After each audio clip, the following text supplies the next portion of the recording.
Бізде Шымкентте жаңадан үйленген кезде, келін болып түскен кезде, келін мен жас жігіттің астына ақ төсек салады. Ақ төсекті қызығын алып жатып болғаннан кейін, оны келесі күні жеңгеміз жаңағы енесінің көз алдына жайып қояды. Болмаса іліп қояды. Міне, сіздің келініңіз ақ болды, пәк болып келді дегенмен.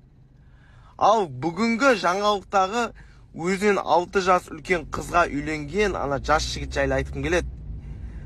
Білмеймін, күйеуден қайтқан баласымен еще да, саған қыз табылмай қалды ма, или қалай? Махаббат дейсің болсаң, махаббат деген ол мәңгі емес, махаббат деген 2 ай 3 айда сөнеді махаббат деген. Жігіттік намыс қайда деймін да, жігіттік намыс.